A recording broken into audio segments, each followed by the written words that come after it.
The leadership of the organized labor has maintained that it will go ahead with its planned actions, 14-day ultimatum, if the federal government does not resolve all the issues it raised.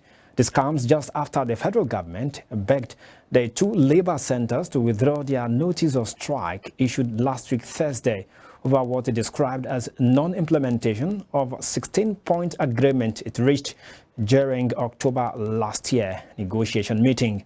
Nkiru Georgia, Minister of State for Labor and Employment, who made this plea at a meeting where the two leaderships of both Nigeria Labour Congress NLC and the Trade Union Congress TUC promised again that the government will resume payment of 35,000 naira wage award to workers. Speaking before the meeting went into a closed door, Georgia explained that the government had stepped up efforts to complete the implementation of those agreements, adding that she convened the meeting in order to brief the two labor centers on the progress of the implementation. Let's take you to the National Assembly now, where the Senate yesterday passed a vote of confidence in security chiefs after about 9-hour meeting with them behind closed doors. The security briefing, which ended around 9 p.m., came amid rising security breaches in many parts of the country, including the nation's capital. Last week, Akpabio declared that the nation's seat of power was under threat, making reference to recent incidents of killings and kidnappings in Kubwa and Buari areas of Abuja. This year alone, the Red Chamber had considered at least 4 motions on security-related issues, with calls on the security agencies to intensify efforts in protecting lives and property of Nigerians.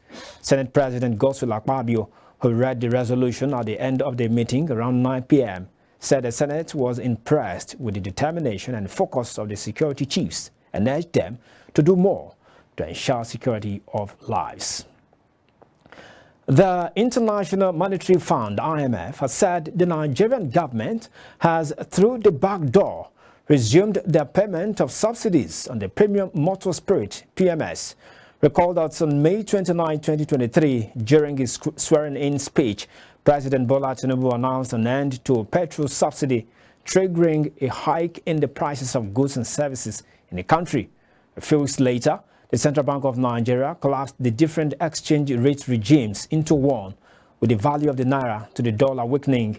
As of yesterday, it was 1,499 naira to a dollar at the official window and 1,515 naira to a dollar at the parallel markets. Over the weekend, the IMF issued a statement on the conclusion of its executive board's post-financing assessment with Nigeria, and it expressed concerns that the government had capped the prices of fuel at retail stations.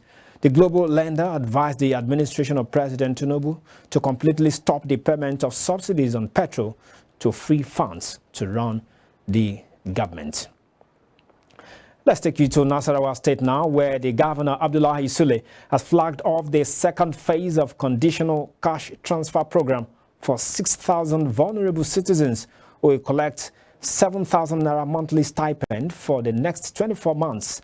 Sule, while flagging off the second phase of the exercise tagged Kodin A.A. Sule on Tuesday in Lafia, explained that the aim was to improve on the standard of living of the widows, the aged and the orphans, among other less privileged persons. He said his administration has decided to increase the money from 5,000 naira to 7,000 naira in the second phase of the program, owing to the present economic situation and reality in the country. Sule also said that the conditional cash transfer initiative by his administration has afforded the beneficiaries to pool their resources, thereby investing in businesses that would change their lives positively. Now, President Bola Tinubu has asked the Senate to screen and confirm board members of the Central Bank of Nigeria, CBN, National Hajj Commission, NACON, and the National Population Commission, NPC, respectively. This was contained in a separate letter addressed to the Senate President, Senator Godswill Akpabio, and read on the floor of the Red Chamber during plenary on Tuesday. The 5 persons appointed as board directors of the CBN are Robert Abidi, Ado Wanga, Mutala, Sagali, Urom Eke, and Olayinka Aliyu.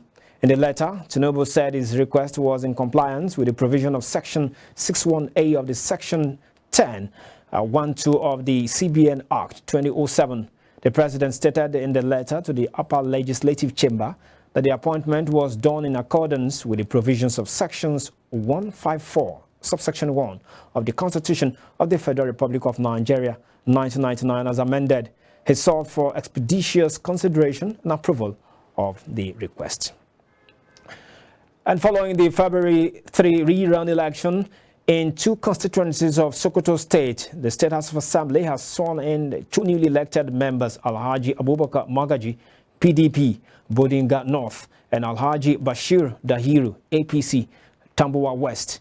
The Speaker of the House Assembly, Alhaji Tukur Bala,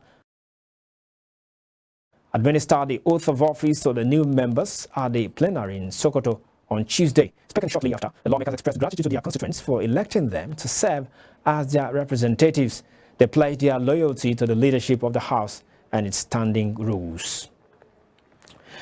Back to the Federal Capital Territory, where the Minister of the FCT, Nyesom Wike, has published the names of foreign embassies owing ground rent in the territory. According to the list, a total of $5.36 million is being owed. In a memo titled Final Notice on Payment of Outstanding Ground Rent, the FCT gave those affected organizations just 2 weeks to pay up. According to the publication, all allottees, property owners, as well as beneficiaries of the sale of federal government houses in the FCT who could not pay or settle their outstanding ground rents for the year 2023 were advised in their interest to ensure payment within 2 weeks from the date of the publication, failure of which such titles shall be revoked.